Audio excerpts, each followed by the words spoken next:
Assalamualaikum warahmatullahi wabarakatuh. Salam rahayu, salam budaya. Perjalanan kali ini melewati hutan menuju ke perkampungan yang ada sejak dulu di wilayah bagian selatan di area lereng Gunung Kelut. Dengan melewati jalan setapak di tengah hutan yang seperti Anda lihat di video ini, jalan masih tanah bebatuan, kalau hujan juga sangat licin sekali ya teman-teman. Dan di area jalan ini di kanan kiri banyak sekali pohon-pohon besar dan sangat gerumbul sekali ya teman-teman.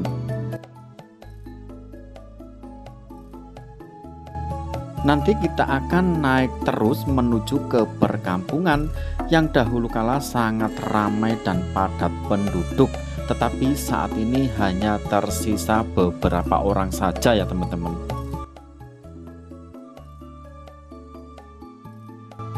Dengan melewati jalur di tengah hutan, jalan setapak yang seperti Anda lihat ya, sepanjang jalan perjalanan tadi melewati jalan yang terjal bebatuan juga licin di kala hujan ya. Kita hanya berpapasan dengan orang pencari rumput, itu pun hanya tertentu, tidak ramai seperti di jalan kota. Menurut kabar dari warga dan masyarakat setempat, kampung ini masih milik PT Perkebunan ya teman-teman. Perkebunan di kala dahulu di zaman Belanda, yang disebut dengan afdeling ya teman-teman.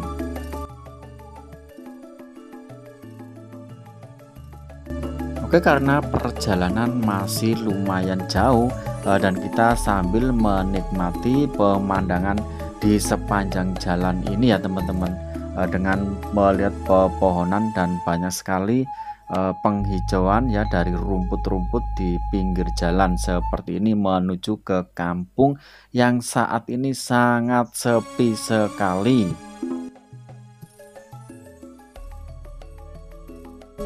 Dahulu kala yang menempati rumah-rumah di tengah hutan ini hanyalah karyawan PT Perkebunan ya teman-teman. Tetapi untuk saat ini rumah-rumah di PT Perkebunan di tengah hutan ini sudah banyak yang kosong dan terbengkalai, karena mungkin jauh dari pasar, jauh dari pusat kota, jauh dari jalan raya, jauh dari kesehatan dan sekolahan.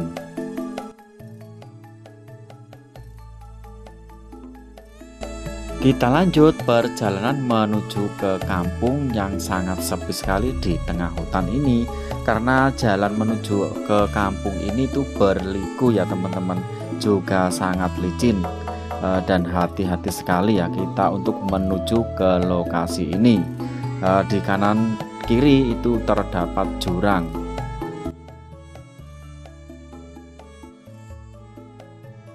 Menurut kabar dan informasi yang kami dapat, yang menempati rumah di tengah hutan ini milik PT Perkebunan masih tersisa 5 keluarga saja ya teman-teman yang masih bertahan dan masih menempati di rumah di tengah hutan PT Perkebunan ini.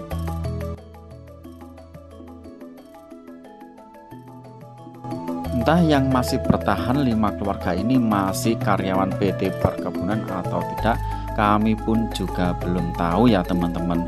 Tetapi menurut kabar dan cerita dari masyarakat, yang menempati kampung dan rumah di tengah hutan PT Perkebunan ini hanyalah karyawan PT Perkebunan saja yang bisa menempati.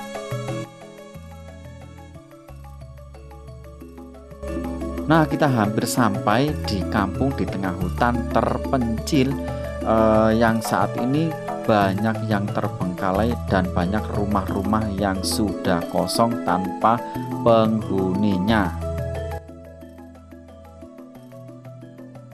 Nah, tampak dari jauh sudah terlihat pos penjaga di kampung terpencil milik PT Perkebunan ini ya teman-teman.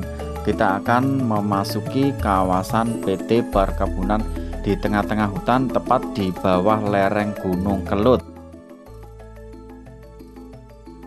Sudah sampai di lokasi di kampung terpencil di tengah hutan di lereng Gunung Kelut ini ya teman-teman. Tampak sangat luas sekali dan bersih sekali, banyak bunga-bunga di sekitar jalan di lokasi kampung di tengah hutan milik PT Perkebunan ini ya teman-teman. Niki masuk desa nih pun pundi? Desa Sama. Nggih. Kecamatan Kabupaten. Enten pinten griya Pak ta mriki Pak? Nek rumah pun 31. Nggih. Tapi yang dihuni hanya sekitar 5 orang. 5 nggih. Nggih.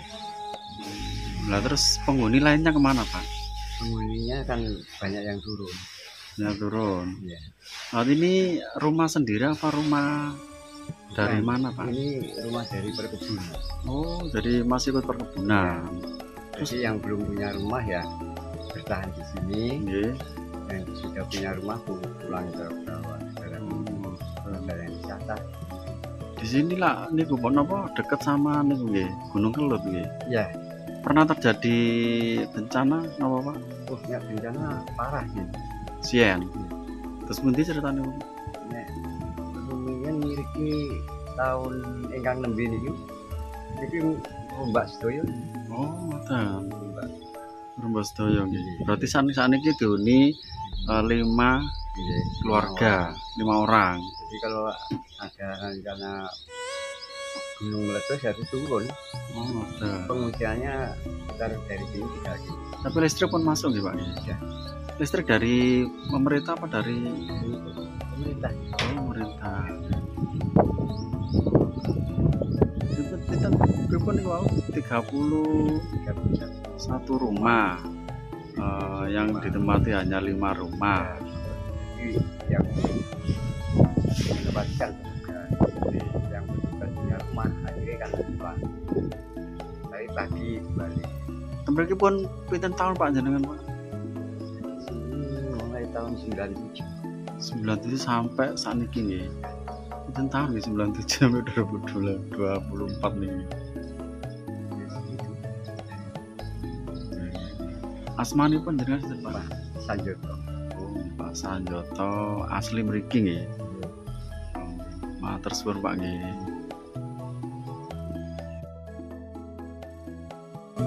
Itulah warga yang masih bertahan dan menempati di kampung terpencil milik PT Perkebunan ini ya teman-teman.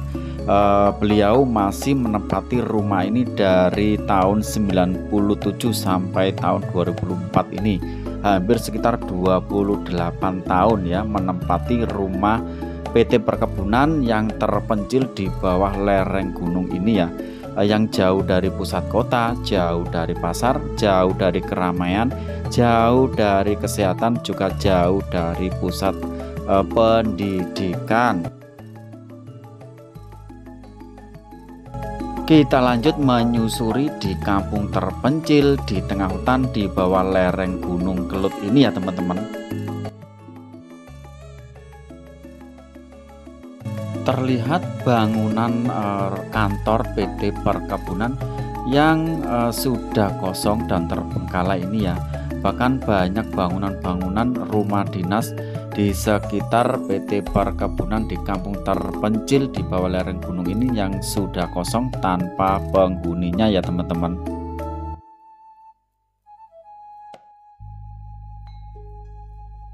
Sebenarnya kampung terpencil ini di tengah hutan, suasananya yang sangat sejuk sekali dan damai ya teman-teman.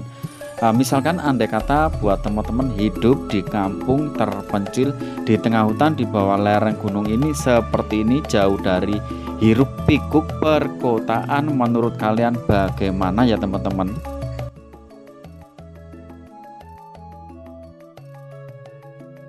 Dari cerita Bapak tadi yang masih menempati kampung terpencil di tengah hutan ini di bawah lereng Gunung Kelut, ada 31 rumah ya teman-teman. Yang ditempati hanya 5 rumah saja, berarti masih sisa 26 rumah yang sudah terbengkalai tanpa penghuninya. Di lokasi kampung terpencil di tengah hutan ini di bawah lereng Gunung Kelut sangat sepi sekali ya teman-teman. Seperti yang Anda lihat ini ya teman-teman, sangat sepi sekali tanpa ada satupun orang yang lalu lalang di sekitar kampung ini. Di depan itu juga bangunan rumah yang masih bagus sekali ya, tetapi sudah kosong tanpa penghuni, menjadi rumah terbengkalai ya. Bisa jadi rumah-rumah ini banyak dihuni oleh setan, juga dedemit ataupun makhluk-makhluk halus yang kita tidak lihat ya teman-teman.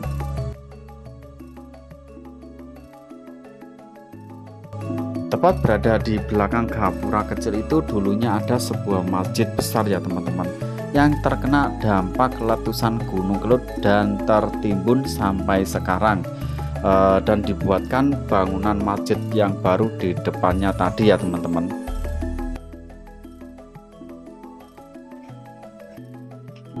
Yang paling seram di deretan bangunan rumah di depan ini ya teman-teman, coba perhatikan dan dengarkan ya.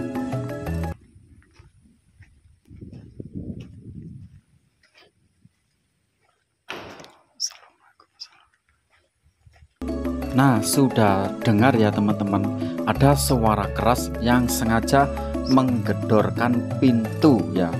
Padahal rumah-rumah di deretan ini kosong dan terbengkalai, seperti ada penghuninya ya teman-teman. Nah, suara itu tadi real tanpa rekayasa ya teman-teman. Memang ada suara keras yang sengaja menggedor pintu, padahal deretan rumah-rumah itu kosong terbengkalai ya. Sangat seram sekali ya. Mungkin ada yang melihat video ini, ada yang bisa melihat ada sosok-sosok apa saja di rumah-rumah terbengkalai ini ya. Bisa komen ya di kolom komentar. Menurut informasi dari warga dan masyarakat di bawah kampung terpencil di tengah hutan ini, dahulu kampung ini tuh sangat ramai sekali ya, banyak penduduk di sini ya yang menempati rumah-rumah PT Perkebunan ini. Tetapi saat ini yang seperti Anda lihat sudah banyak yang kosong dan terbengkalai, seperti yang saya jelaskan yang tadi ya teman-teman. Kampung ini yang sudah ditinggalkan pindah oleh warga dan penduduknya sudah puluhan tahun ya teman-teman. Semenjak letusan Gunung Kelut, kini menjadi kampung mati. Meskipun masih menyisakan 5 penghuni di kampung ini ya, tetapi terlihat seperti kampung mati saja, karena banyak sekali bangunan rumah-rumah yang kosong dan terbengkalai. Apalagi lokasinya berada di tengah-tengah hutan di bawah lereng gunung, sangat sepi sekali ya teman-teman.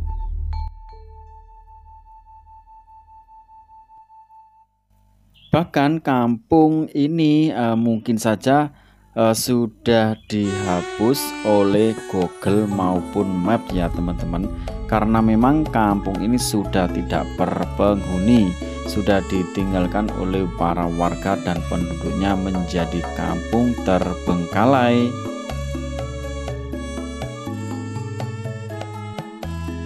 Berarti itu memiliki area perkebunan terpencil gitu, ngadapi lereng Gunung Kelut gitu.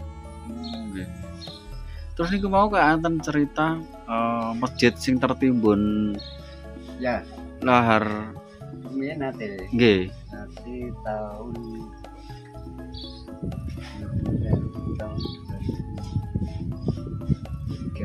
terus lagi mendirikan lagi masjidnya. Berarti yang 2003 letusan Gunung Kelut tertimbun ke masjid ini. Tahun tinggang 6 ini. Nggih, berarti terus digantos pembangunan baru nih ngajengin niku nggih.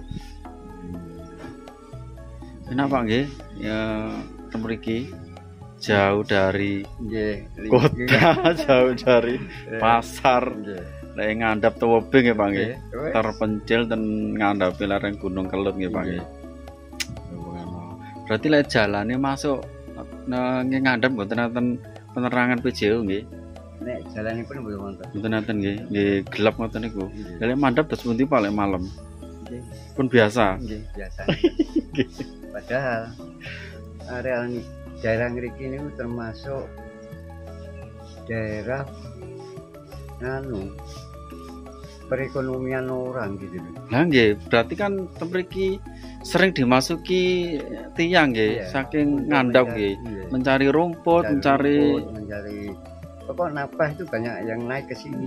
nggih. Terus dalane kenapa Pak kok mboten ditandosi? Nah, itu. Niku dalane tumut perkebunan apa saking ya napa niku? Iya, itu kan termasuk sarana untuk angkutan produksi. Oh, lah nggih. Padahal pangane tiang-tiang sing ten ngandap saking mriki nggih. Nggih. Wah, puluhan ratusan sami Widas Jaya. Nggih. Nggih. Ini termasuk dasar utama untuk mencari perekonomian dari bawah. Nggih. Contohnya ternak, Ladang nggih. ladang, Nandur-nandur napa mawon Nggih. gitu mriki nggih. pupuk, namanya kan untuk market. Nggih. Kata yang membutuhkan, ngaten lho. Nggih. Sing baku ngene iku. Cari rumput, cari makan kambing semuanya. Nah, Mriki nggih. Nggih ketinggalan niku wong nggih suket-suket nggih kuwatha. Nggih. Terus tandur-tanduran niku ten lepeng-lepeng niku nggih kuwatha. Nggih. Niku saking tiang-tiang ngandap nggih Nggih. sedanten nggih.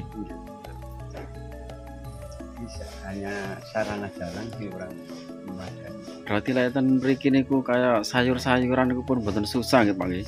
Kadang nggih sayur-sayuran nggih. Itu kan pertanian wonten daerah Sata. Nggih. Itu wonten wonten. Itu termasuk perhimpunan lembaga pertanian ya. Nggih. Ini tanah dari bertani diberikan pada masyarakat. Oh, ngoten nggih. Ya, nggih. Meskipun terpencil ten mriki kan kayak kebutuhan sehari-hari kayak sayur kayak Ya. nopo kan pasti Masih- enten nggih. Nggih. Nah, ngandur kiambak nggih. Mudah tanam. Nggih. Oh, nggih. Cuma kalau akses ke kota atau ke pasar ngenten niku ngandap nggih. Kinten-kinten nek ngandap niku pinten kilo, Pak?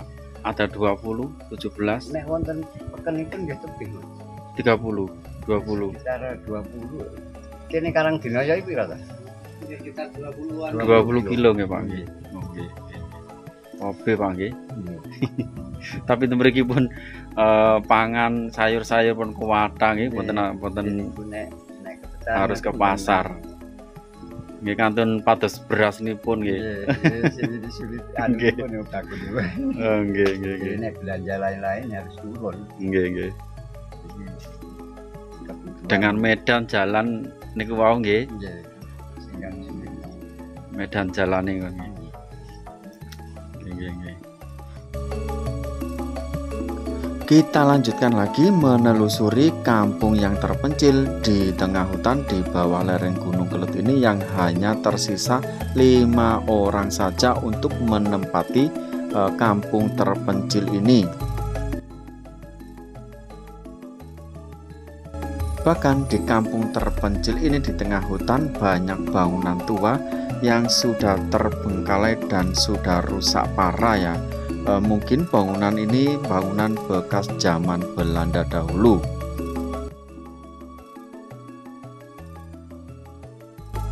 Bangunan-bangunan rumah kosong ini mungkin sejak puluhan tahun silam ya teman-teman. Karena kondisinya yang seperti Anda lihat sudah rusak parah. Hanya tersisa dinding-dinding yang masih kokoh menjadikan bangunan ini menjadi seram juga angker ya teman-teman.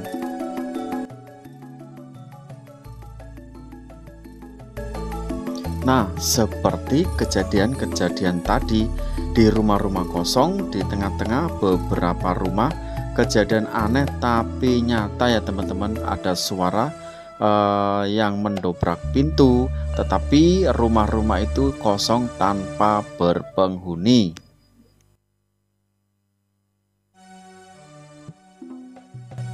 Tentunya banyak yang mengatakan bahwasanya rumah terbengkalai ini dipenuhi dengan angker dan menyeramkan.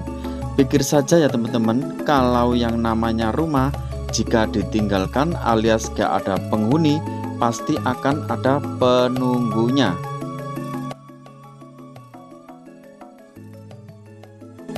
Apalagi bangunan yang sangat luas juga lama kosong dan tidak ditempati, menjadi sarangnya setan dan makhluk halus ya teman-teman.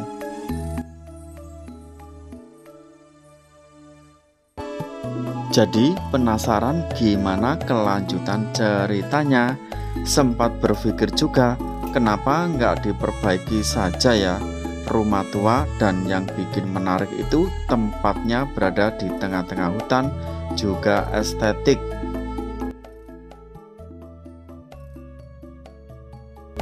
Saran saja ya, bila berkunjung ke kampung ini, datangnya pagi saja ya teman-teman. Selain pemandangannya bagus, kalau malam juga nggak baik datang ke sini, ngeri dan seram sekali.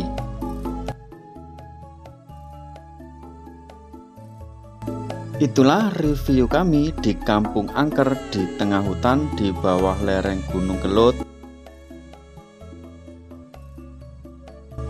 Video berikut ini hanya sekedar hiburan ya teman-teman. Jika ada kesamaan nama, juga toko ataupun alur cerita, maka itu semua hanya kebetulan semata dan tidak ada unsur kesengajaan dari kami. Semoga terhibur dari rasa lelah dan juga penat Anda di hari ini. Wassalamualaikum warahmatullahi wabarakatuh.